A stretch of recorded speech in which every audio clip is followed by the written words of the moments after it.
Russell ഇല്ലാത്തൊരു IPL ആണ് ഈ വർഷം വരുന്നത്. കൊൽക്കത്തയെ സംബന്ധിച്ചിടത്തോളം വളരെ മികച്ചൊരു പ്ലെയർ ആയിരുന്നു. മുംബൈക്ക് പൊളാർഡിനെ പോലെയും ചെന്നൈക്ക് ബ്രാവോയെ പോലെയും ബാറ്റ് കൊണ്ടും ബോൾ കൊണ്ടും KKRന് എപ്പോഴും മികച്ചൊരു പ്ലെയറായിട്ട് ഉണ്ടായിരുന്ന താരമായിരുന്നു ആൻഡ്രെ റസൽ. ഈ വർഷം റസൽ ഇല്ല.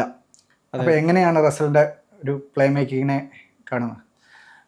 റസൽ എന്ന് പറയുമ്പോൾ നമുക്കറിയാം IPLൻ്റെ ചരിത്രത്തിൽ വെസ്റ്റ് ഇൻഡീസിൽ നിന്ന് വന്നിട്ടുള്ള ഒരുപാട് താരങ്ങൾ വലിയ രീതിയിൽ ഒരു ആരാധക ശ്രദ്ധ നേടുകയും ആരാധകർക്ക് ഒരു ആവേശമായി മാറുക എന്ന് പറയുന്ന ഒരു സംഭവം. റസലിൻ്റെ ആ ഒരു ഹെയർ സ്റ്റൈൽ തന്നെ നമുക്കറിയാം.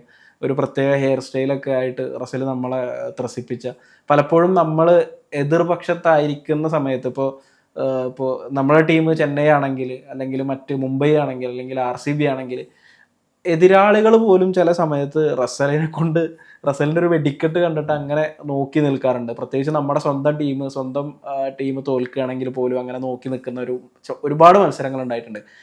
ഗെയില്, അതുപോലെ തന്നെ ബ്രാവോ, ഈ പറയുന്ന പൊള്ളാട്, ഇങ്ങനെ വെസ്റ്റ് ഇൻഡീസ് ക്രിക്കറ്റിൽ നിന്ന് IPLലേക്ക് എത്തിയിട്ട് ആ രീതിയിലേക്ക് നിൽക്കുന്ന ശ്രേണിയിലേക്ക് എത്തിയിട്ടുള്ള റസല് കഴിഞ്ഞാൽ ഇനി ഒരു താരം നമുക്ക് ഒറ്റ നോട്ടത്തിൽ നമുക്ക് കാണാൻ പറ്റുന്നില്ല. അതിനനുസരിച്ച് ആളുകൾ ആ രീതിയിലേക്ക് എത്തുന്നില്ല. റസൽ കളിക്കില്ല എന്നുള്ള കാര്യം ഇപ്പോൾ ഉറപ്പായിട്ടുണ്ട്. കൊൽക്കത്തയുടെ പവർ കോച്ചായിട്ട് തുടരും, IPLൻ്റെ ഒപ്പം തുടരും എന്ന് തന്നെയാണ് പ്രഖ്യാപനം വന്നിട്ടുള്ളത്. റസലിൻ്റെ ഒരു ചരിത്രം നോക്കുകയാണെങ്കിൽ ഒരുപാട് ഇന്നിങ്സുകൾ റസൽ വലിയ രീതിയിൽ നമുക്ക് ആവേശം പകർന്ന ഒരുപാട് ഇന്നിങ്സുകളുണ്ട്. അതിൽ എനിക്ക് വളരെ പ്രിയപ്പെട്ട ഒരു ഇന്നിങ്സ് എന്ന് പറയുന്നത് 2019 RCBക്കെതിരെ 13 പന്തിൽ 48 റണ്ണ് നേടിയ ഒരു ഇന്നിങ്സാണ്. ആ മത്സരത്തിൽ റസൽ ബാറ്റ് ചെയ്യാൻ വരുന്ന സമയത്ത് ഒരു എത്തിപ്പിടിക്കാൻ പറ്റാത്ത അത്രയും വലിയൊരു വിജയലക്ഷ്യം കൊൽക്കത്തയ്ക്ക് മുന്നിലുണ്ടായിരുന്നു. എനിക്ക് തോന്നുന്നു 67 റണ്ണ് വേണം, 26 പന്തിൽ 67 റണ്ണ് വേണം വിജയിക്കാൻ. ആ സമയത്താണ് റസൽ ക്രീസിലേക്ക് വരുന്നത്. സ്വാഭാവികമായിട്ടും റസൽ ആദ്യത്തെ 4 പന്തിൽ ഒരു റണ്ണാണ് എടുക്കുന്നത്. 16 പന്തിൽ 52 റണ്ണ് വിജയിക്കാൻ, 18 പന്തിൽ 53, 16 പന്തിൽ 52 റണ്ണ് വിജയിക്കാനുള്ള സമയത്താണ് റസൽ തൻ്റെ വെടിക്കെട്ട് തുടങ്ങുന്നത്. അത് തുടങ്ങുന്നത് സിറാജിൻ്റെ ഒരു നോ ബോളിൽ 6 അടിച്ചിട്ടാണ്. അത് കഴിഞ്ഞ് അത് വേസ്റ്റിൻ്റെ മുകളിലേക്കുള്ള എറിഞ്ഞ ഒരു പന്ത് ആയതുകൊണ്ട് തന്നെ സ്വാഭാവികമായിട്ടും ആ ഓവർ സിറാജിനെ പൂർത്തിയാക്കാൻ പറ്റുന്നില്ല. സിറാജിനെ മാറ്റുന്നു. സ്റ്റോയിനിസ് ആണ് പന്ത് എറിയുന്നത്. സ്റ്റോയിനിസ് എറിഞ്ഞ ഫ്രീ ഹിറ്റും റസൽ 6 അടിച്ച്, അടുത്ത ബോളും റസൽ 6 അടിച്ച്. ഏതാണ്ട് 19ാമത്തെ ഓവറിൽ ഇതുപോലെ ടിം സൗത്തിയാണ് പന്ത് എറിയാൻ വരുന്നത്. സൗത്തിയുടെ രണ്ടാമത്തെ പന്ത് മുതൽ 6 4 6 തുടർച്ചയായിട്ട് ബൗണ്ടറി 6 അടിച്ച് ആ കളി നോക്ക്. നമുക്ക് ഇപ്പോൾ 18 ബോളിൽ 53 റണ്ണ് ജയിക്കാൻ എന്ന് പറയുമ്പോൾ സ്വാഭാവികമായിട്ടും അവസാന പന്തിലൊക്കെ ജയിച്ചാലായി എന്നായിരിക്കും നമ്മൾ വിചാരിക്കുന്നത്. പക്ഷെ ഇവിടെ സംഭവിച്ചത് 5 പന്ത് ബാക്കി കിടക്കുകയാണ്. അതായത് റസൽ 19ാമത്തെ ഓവറിൽ റസൽ സ്കോർ ഒപ്പത്തിനൊപ്പം എത്തിച്ചിട്ടാണ് 20ാമത്തെ ഓവറിലേക്ക് പോകുന്നത്. ആദ്യ പന്തിൽ സ്വാഭാവികമായിട്ടും എനിക്ക് തോന്നുന്നു അപ്പുറത്ത് ഉണ്ടായിരുന്ന ഗില്ലാണോ എന്ന് സംശയമുണ്ട്. അപ്പുറത്ത് ആ സമയത്ത് ബാറ്റ് ചെയ്തുകൊണ്ടിരുന്നിരുന്നത്. അപ്പോൾ ദിനേശ് കാർത്തിക്കിൻ്റെ വിക്കറ്റ് നഷ്ടപ്പെടുന്നുണ്ട്. റസൽ വന്നിറങ്ങിയ സമയത്ത് ദിനേശ് കാർത്തിക്കിൻ്റെ വിക്കറ്റ് നഷ്ടപ്പെടുന്നുണ്ട്. എന്നിട്ടാണ് ഈ റസൽ ഈ രീതിയിലുള്ള ഒരു ബാറ്റിംഗ് വെടിക്കെട്ട് കാഴ്ചവെച്ചത്. ഇതുപോലെ തന്നെയാണ് ചെന്നൈക്കെതിരെയുള്ള ഒരു മത്സരം 2018 തോന്നുന്നു. 89-5 എന്ന രീതിയിൽ ടീം തകർന്ന സമയത്ത് റസൽ വന്ന് ബാറ്റ് ചെയ്യുകയും 36 പന്തിൽ 88 റൺ അടിക്കുകയും 11 സിക്സുകൾ അടിക്കുകയും ചെയ്തിട്ട് ആ മത്സരത്തിൽ കൊൽക്കത്ത 202, 89-5 എന്ന നിലയിൽ നിന്ന് 202-6 എന്ന നിലയിലേക്ക് ആ മത്സരം അവസാനിപ്പിക്കുന്ന ഒരു സാഹചര്യം. 6 വിക്കറ്റ് തന്നെയാണെന്നാണ് എനിക്ക് എൻ്റെ ഓർമ്മ. ഇനി എന്തെങ്കിലും ചെറിയ കണക്കുകളിലൊക്കെ തെറ്റുണ്ടാവും കാരണം നമുക്കിതൊക്കെ ആ ഒരു ഗെയിമിൻ്റെ ഒരു ആവേശമാണ് നമ്മുടെ കയ്യിൽ നമുക്കുള്ളത്. അപ്പോൾ ചിലപ്പോൾ എന്തെങ്കിലുമൊക്കെ ചില നമ്പറുകളിൽ ചില അങ്ങോട്ടൊരു മാറ്റം വരും. പക്ഷെ ആ മത്സരം ചെന്നൈ ജയിക്കുകയാണ് ചെയ്തത്. ഇവര് മുന്നോട്ട് വെച്ച ലക്ഷ്യം ചെന്നൈ മറികടക്കാണ് ചെയ്തത്. 2012 റസൽ IPLലേക്ക് വരുന്നത്. ഡെയർ ഡെവിൾസിന് വേണ്ടിയിട്ടാണ് വരുന്നത്. ആ വർഷവും 2013 വർഷങ്ങളിലും വലിയ മെച്ചപ്പെട്ട ഒരു IPL കരിയർ അല്ലായിരുന്നു. 2014 കൊൽക്കത്തയിലേക്ക് വരികയാണ്. ആ വർഷം ആണ് കൊൽക്കത്ത ചാമ്പ്യൻ ആകുന്നത്. പക്ഷേ റസലിന് കാര്യമായ ഒന്നും ചെയ്യാനുണ്ടായിരുന്നില്ല. 1 വിക്കറ്റും 2 റണ്ണും എന്തോ ആണ് ആ വർഷം എടുത്തിട്ടുള്ളൂ. എന്നാൽ 2015 വരുമ്പോൾ മോസ്റ്റ് വാല്യൂഡ് പ്ലെയറായ IPL താരമായിട്ട് അദ്ദേഹം മാറുകയാണ്. ഒരു വർഷം കൊണ്ടാണ് അത് സംഭവിക്കുന്നത്. സ്വാഭാവികമായിട്ട് ആദ്യം വന്ന ഡൽഹിയിലേക്ക് വലിയ പ്രതീക്ഷകളായിട്ട് വന്ന താരമായിരുന്നു. തുടക്കത്തിലേക്ക് തോന്നുന്ന ഡൽഹിയിലേക്ക് വന്നതിനേക്കാൾ കുറഞ്ഞ തുകക്കാണ് കൊൽക്കത്തയിലേക്ക് 2014 പോകുന്നതാണ് എനിക്ക് ഏകദേശം 60 ലക്ഷം രൂപയ്ക്ക്. അതെ അതെ അതെ അതെ. അപ്പൊ അവിടെ നിന്നാണ് പിന്നെ ഒരു വലിയ IPL തന്നെ ഒരു വലിയൊരു അട്രാക്ഷനായിട്ട് റസല് മാറുന്നത്. അങ്ങനെ മാറുന്ന ഇതിനകത്ത് ഇപ്പൊ റസലിന്റെ ഒരു ഇമ്പാക്ട് എന്ന് പറയുമ്പോൾ അത് ബാറ്റിങ്ങിൽ മാത്രമല്ല ബോളിങ്ങിലും ഉണ്ട്. ഒരുപാട് മത്സരങ്ങളിലും അതെ ഫീൽഡിങ്ങിലും. ഇപ്പോൾ ചില മത്സരങ്ങളിലൊക്കെ റസലിന്റെ ഒരു പ്രകടനം നോക്കുകയാണെങ്കിൽ റസലിന്റെ ഫീൽഡിങ്ങും അതുപോലെ തന്നെ ബോളിങ്ങും ബാറ്റിങ്ങും എല്ലാം പരിഗണിച്ചിട്ട് മാൻ ഓഫ് ദി മാച്ച് കൊടുക്കേണ്ട സാഹചര്യങ്ങൾ ഉണ്ടായിട്ടുണ്ട്. എങ്ങനെയാണ് റസലിന്റെ ഒരു ബോളിംഗ് പ്രകടനങ്ങളെ ഓർത്തെടുക്കുന്നത്? ബോളിംഗ് പ്രകടനം എന്ന് പറയുമ്പോൾ ഏറ്റവും മികച്ച ബോളിംഗ് പ്രകടനങ്ങൾ നടത്തിയിട്ടുള്ള ടൈമുകളിലൊക്കെ കൊൽക്കത്ത വിജയിച്ചിട്ടില്ല. ഒന്ന് മുംബൈക്കെതിരെ 5 വിക്കറ്റ് 15 റണ്ണിന് 5 വിക്കറ്റ് നേടിയൊരു ഇതുണ്ട്.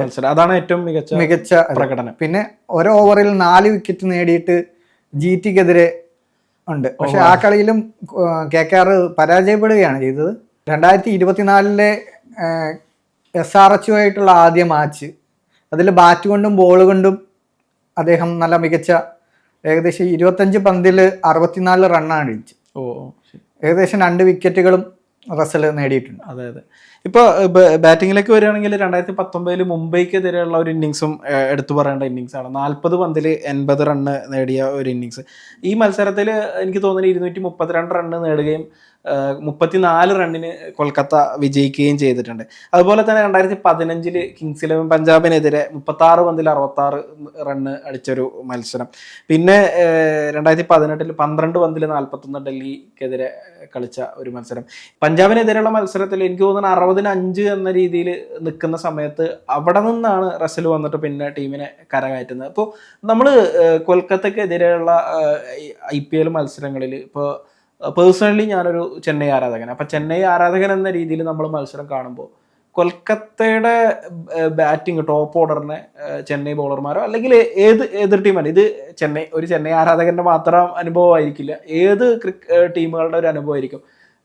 കൊൽക്കത്തയുടെ ആദ്യത്തെ ഒരു 4-5 വിക്കറ്റുകൾ നഷ്ടപ്പെട്ടു കഴിഞ്ഞാൽ പോലും വിജയം പ്രതീക്ഷിക്കരുത് എന്നത്. അപ്പോഴായിരിക്കും 7ാമത്തെ പൊസിഷനിൽ ഒരാൾ വരാനുണ്ട്. അത് എന്താ പറയാ, അങ്ങനത്തെ ഒരു മറ്റേ തലയുടെ 2 വശത്തെ മുടിയും വെട്ടി നടുവിൽ മാത്രം വെച്ച് ഒരു വലിയ കളറും ഒക്കെ അടിച്ച് ഒരു വരവ് ഉണ്ട്. ആ വന്നിട്ട് ഹാൻഡ് പവർ ആണ്. അതെ അതെ. ചിലപ്പോൾ ആദ്യത്തെ 2-3 പന്തൊക്കെ ഒന്ന് ഇതാവുമ്പോൾ നമ്മൾ വിചാരിക്കും റസൽ ഇന്ന് കാര്യമായിട്ടൊന്നും ചെയ്യില്ലെന്ന്. പക്ഷെ പിന്നെ ഒരു തുടങ്ങലുണ്ട്. ആ തുടക്കമാണ് ഇപ്പൊ 2019 നമ്മൾ പറഞ്ഞ RCBക്കെതിരെയുള്ള ആ ഒരു മത്സരം. ഞാൻ ആലോചിക്കുന്ന ഒരു RCB ആരാധകനൊക്കെ ആ മത്സരം കാണുമ്പോൾ റസൽ 4 പന്തിൽ 1 റസൽ ഇന്ന് കാര്യമായിട്ടൊന്നും ചെയ്യില്ല. സിറാജ് വന്നിട്ട് ഒരു നോബോൾ എറിഞ്ഞു. ആ നോബോളും ഒരു 6 അടിച്ചിട്ട് തുടങ്ങി റസൽ. ആ തുടക്കം അവസാനിക്കുന്നത് 5 പന്ത് ബാക്കി നിർത്തിയിട്ടൊരു കളി വിജയിപ്പിച്ചിട്ടാണ് ടീമിനെ. അപ്പൊ ഇനി അങ്ങനത്തെ ഒരു പ്രകടനം എനിക്ക് നമ്മൾ ഒരുപാട് കണ്ടിട്ടുണ്ട്. പക്ഷെ വെസ്റ്റ് ഇൻഡീസിൽ അതെ വെസ്റ്റ് ഇൻഡീസിൽ നിന്ന് അങ്ങനെ ആ രീതിയിൽ കളിക്കുന്ന ഇപ്പൊ ബ്രാവോനെ നമുക്ക് വേറൊരു തരത്തിലുള്ള ഒരു ഇതാണ്. ബ്രാവോ കുറച്ചും കൂടി ബൗളിങ്ങിലാണ് കുറച്ചും കൂടി ഇത് കോൺട്രിബ്യൂട്ട് ചെയ്തിട്ടുള്ളത്. ബ്രാവോയുടെ ബാറ്റിംഗ് എന്ന് പറയുമ്പോൾ ഒരു വല്ലാത്തൊരു ഷോട്ടൊക്കെയാണ് ചില സമയത്ത് ബ്രാവോ അടിക്കുന്നത്. ചിലപ്പോൾ ഒരു ഷോട്ട് അടിച്ചിട്ട് കംപ്ലീറ്റ് ഒന്നും ചെയ്യില്ല, ബാറ്റ് വീശി അങ്ങോട്ട് എവിടെയാണോ വെച്ചെങ്കിൽ അവിടെ വന്നിട്ട് ബാറ്റിംഗ് നിർത്തുന്ന തരത്തിലുള്ള ഷോട്ടൊക്കെയാണ് ബ്രാവോ കളിക്കുക. മാത്രമല്ല ഇങ്ങനെ ബ്രാവോയുടെ ബാറ്റിംഗ് കൊണ്ടുള്ള ഇതിനേക്കാളും കൂടുതൽ ഒരു ബോളിങ്ങിലാണ് കൂടുതൽ. പൊള്ളാട് നേരെ ഇതാണ് കുറച്ചും കൂടി ബാറ്റിംഗിലാണ്. ആ പൊള്ളാടിന്റെ ഒക്കെ ഒരു രണ്ടുപേരുടെ ഒരു മിശ്രിതമായി മുംബൈയിൽ നിന്ന് പൊള്ളാട് പോയ സമയത്ത് എതിർ ടീമുകളുടെ ആരാധകർക്ക് തോന്നിയ ഒരു ആശ്വാസം ഉണ്ടല്ലോ, ആ ആശ്വാസം തന്നെയാണ് പൊള്ളാട് റസൽ ഇനി ഇല്ല എന്ന് പറയുമ്പോൾ മറ്റുള്ള ആരാധകർക്ക് തോന്നുന്നത് എന്നുള്ളതാണ് യാഥാർത്ഥ്യം. പക്ഷെ റസൽ ഇല്ല എന്ന് പറയുന്നത് ക്രിക്കറ്റ് നമ്മൾ മൊത്തത്തിൽ അതിനെ ആ രീതിയിൽ കാണുമ്പോൾ ഒരു വല്ലാത്തൊരു നഷ്ടം തന്നെയാണ്. റസലിനെ നമ്മൾ പ്രതീക്ഷിച്ചപ്പോ 2024 ഫൈനലിലും അദ്ദേഹം നല്ല ബോളിംഗ് പ്രകടനമാണ്. അതെ അതെ അതെ അതെ. ഏകദേശം 19 റൺ വഴങ്ങി 3 വിക്കറ്റുകളാണ്. തീർച്ചയായും കൊൽക്കത്തയുടെ എല്ലാ ഇപ്പോൾ കഴിഞ്ഞ കാലത്തെ നല്ല കാലങ്ങളിലെല്ലാം കപ്പ് നേടിയിട്ട് ശ്രേയസ് അയ്യറിനെ അവര് റീറ്റെയിൻ ചെയ്യാതെ റസലിനെ 12 കോടിക്ക് റീറ്റെയിൻ ചെയ്തു എന്നുള്ളതാണ്. പിന്നെ ഇപ്പോൾ വരുന്നൊരു വാർത്തയാണ്, ഇപ്പോൾ കഴിഞ്ഞ ദിവസം പല പ്രമുഖ ക്രിക്കറ്റ് മാധ്യമങ്ങളൊക്കെ റിപ്പോർട്ട് ചെയ്തൊരു വാർത്ത, റസലിനെ സത്യം പറഞ്ഞു കഴിഞ്ഞാൽ റിലീസ് ചെയ്യാൻ കൊൽക്കത്തക്ക് പ്ലാൻ ഉണ്ടായിരുന്നില്ല. പക്ഷെ ചെന്നൈ മദീഷ പതിരാനെ റിലീസ് ചെയ്തിട്ട് നല്ലൊരു വാല്യൂ അടുത്ത ഓപ്ഷന് വേണ്ടിയിട്ട് വെച്ച സമയത്ത് 43 കോടി, അതെ 43 കോടി വെച്ച സമയത്താണ് കൊൽക്കത്ത റസലിനെ റിലീസ് ചെയ്യുകയും ഈ ഒരു റോള് പവർ കോച്ച് എന്ന് പറയുന്ന റോള് റസൽ അങ്ങോട്ട് ആവശ്യപ്പെട്ടതാണ് എന്നൊക്കെയാണ് റിപ്പോർട്ട്. റസലിനെ റിലീസ് ചെയ്തപ്പോൾ നമ്മൾ വിചാരിച്ചത് ചെന്നൈ പോലുള്ള ടീമുകൾ റസലിന് വേണ്ടിയിട്ട് ശ്രമിക്കും എന്നൊക്കെയാണ് വിചാരിച്ചത്. പക്ഷെ റസൽ തീരുമാനിക്കുന്നത് ഏറ്റവും കൂടുതൽ എവിടെയാണോ താൻ കളിച്ചത് ആ ടീമിന്റെ ഒപ്പം തന്നെ 10 വർഷത്തോളം, അതെ ആ ടീമിനൊപ്പം തന്നെ നിൽക്കുക, അവിടെ തന്നെ കളി അവസാനിപ്പിക്കുക എന്നുള്ളതാണ് റസൽ തീരുമാനിച്ചിട്ടുള്ളത് എന്നാണ് ഇപ്പോൾ റിപ്പോർട്ടുകൾ വരുന്നത്. പക്ഷെ വേറെ കാര്യം കേട്ടോ, ഈ ചെന്നൈയുടെ 13 ചെന്നൈ റിലീസ് ചെയ്തതുകൊണ്ടാണ് റസലിനെ കൊൽക്കത്ത റിലീസ് ചെയ്തതെന്ന് ഒരു പ്രധാനപ്പെട്ട മാധ്യമമാണ് റിപ്പോർട്ട് ചെയ്തിട്ടുള്ളത്, അല്ലെങ്കിൽ അങ്ങനെ ഒരു അനാലിസിസ് ചെയ്തിട്ടുള്ളത്. പക്ഷെ ഇപ്പോൾ വ്യക്തിപരമായിട്ട് എനിക്കത് തോന്നുന്നില്ല. കാരണം ആ ഒരു തീരുമാനത്തിന്റെ പേരിൽ റസലിനെ പോലുള്ള ഒരു താരം, അതെ റസലിനെ പോലുള്ള ഒരു താരം ആ ഒരു കാര്യത്തിന്റെ പേരിൽ മാത്രം കളിയിൽ നിന്ന് മാറി നിൽക്കും എന്ന് മാത്രമാണ് അദ്ദേഹം വിരമിച്ചിട്ടുള്ളത്. അതെ ബാക്കിയുള്ള ടൂർണമെന്റിൽ കളിക്കുമെന്നാണ് പറഞ്ഞിട്ടുള്ളത്. തീർച്ചയായിട്ടും അങ്ങനെ. ഇപ്പോൾ ഡുപ്ലസിസ് IPL ഉണ്ടാവില്ല എന്ന് പറഞ്ഞിട്ടുണ്ട്. നമുക്കറിയാം 40 വയസ്സിന്റെ മുകളിലായിട്ടുണ്ട് ഡുപ്ലസിന്. ഡുപ്ലസിസ് ഇനി പാകിസ്ഥാൻ സൂപ്പർ ലീഗിൽ അവിടെ പോവാണെന്നുള്ള രീതിയിലാണ് പറഞ്ഞത്. അതായത് IPL ഇനി ഇല്ലെന്ന് ആണ് പറഞ്ഞത്. അപ്പോൾ ഒരു വലിയൊരു ഈ പറയുന്ന ഒരു ഇതിഹാസങ്ങളിലെ അവസാനത്തെ ചില കണ്ണികൾ കൂടി നമുക്കറിയാം. ഒരുപാട് ഇപ്പൊ ഇവരെ കളിച്ചോണ്ടിരിക്കുന്ന സമയത്ത് എന്ന് പറയുമ്പോൾ ഇപ്പൊ വാട്സൺ അല്ലെങ്കിൽ ഇങ്ങനെയുള്ള വാർണർ ഇങ്ങനെയുള്ള കുറെ താരങ്ങള്, അപ്പൊ അതിന്റെ ഒക്കെ ഒരു കണ്ണി ആ കാലഘട്ടത്തിന്റെ ഒരു നമ്മളെ അതെ അത്തരം ഓർമ്മകളൊക്കെ നമുക്ക് സമ്മാനിച്ച കാലഘട്ടത്തിൽ പറയുമ്പോൾ ഇപ്പോഴും ധോണിയാണ് ഇനി ഉള്ളത്. ധോണി എന്ന് പറയുന്നത് അത് വേറൊരു ജനുസാണ്. അത് അങ്ങനെ ഇപ്പൊ ധോണി പറഞ്ഞത് മുമ്പൊരിക്കൽ ധോണി പറഞ്ഞത് എന്താണെന്ന് വെച്ചാൽ നടന്ന് വന്ന് ബാറ്റ് ചെയ്യാൻ പറ്റുന്ന അത്രയും ഞാൻ കളിക്കും എന്നുള്ളതാണ് പറഞ്ഞത്. അപ്പൊ അത് ചെന്നൈ, പക്ഷെ എനിക്ക് തോന്നുന്നത് ഈ ഒരു സീസണോ അല്ലെങ്കിൽ അടുത്ത സീസണോ ഒക്കെ ആകുമ്പോൾ സ്വാഭാവികമായിട്ടും ധോണിയും കൂടി മാറാനുള്ള ഒരു സാധ്യതയാണുള്ളത്. ധോണി ചെന്നൈയുടെ തന്നെ ടീമിനകത്ത് ഒരു പ്രധാനപ്പെട്ട റോളില് മാനേജ്മെന്റിനകത്ത് ഉണ്ടാവാനാണ്, അതെ തീർച്ചയായിട്ടും ഉണ്ടാവാനാണ് സാധ്യത. ചുരുക്കി പറഞ്ഞു കഴിഞ്ഞാൽ റസൽ എന്ന് പറയുന്ന ഒരു റസൽ യുഗം അവസാനിക്കുകയാണ് IPL. ഇനി റസലിനെ നമുക്ക് ആ ഒരു ബാറ്റ് എടുത്ത് ഓരോ എതിരാളികളുടെ ഏത് പന്തുകളും 6 അടിക്കാൻ തുനിഞ്ഞു നിൽക്കുന്ന ആ ഒരു റസലിനെ ഇനി നമുക്ക് IPL കാണാൻ കഴിയില്ല. അതൊരു വലിയ കൊൽക്കത്തയെ സംബന്ധിച്ച് വലിയൊരു നഷ്ടവും, അതുപോലെ തന്നെ കൊൽക്കത്ത എന്ന് പറയുമ്പോൾ അവർ റിലീസ് ചെയ്തു, പക്ഷെ എങ്കിൽ കൂടി കൊൽക്കത്ത ടീമിനെ സംബന്ധിച്ച് അതൊരു വലിയ നഷ്ടവും, അതുപോലെ തന്നെ IPL ആരാധകരെ സംബന്ധിച്ച് വലിയൊരു നഷ്ടമാണ്. എതിർ ടീമുകളെ സംബന്ധിച്ച് റസലിനെ പേടിക്കണ്ട ഇനി എന്നുള്ള ഒരു വളരെ രസകരമായിട്ടുള്ള ഒരു കൗതുകരമായിട്ടുള്ള ഒരു കാര്യം കൂടിയുണ്ട്. എന്തായാലും റസൽ ഇനി കൊൽക്കത്ത മറ്റ് ലീഗുകളിലൊക്കെ നമുക്ക് റസലിനെ കാണാൻ കഴിയും. കൊൽക്കത്തയെ സംബന്ധിച്ച് ഒരു നല്ല തീരുമാനം തന്നെയാണ് പവർ കോച്ചായിട്ട് റസൽ അവരുടെ കൂടെ തന്നെ ഉണ്ട് എന്നുള്ളത്. എന്തായാലും IPL ആ ഒരു ഗ്രൗണ്ടിൽ റസലിനെ നമുക്ക് കാണാനാകും എന്നത് തന്നെയാണ് വലിയൊരു സന്തോഷം പകരുന്ന ഒരു കാര്യം.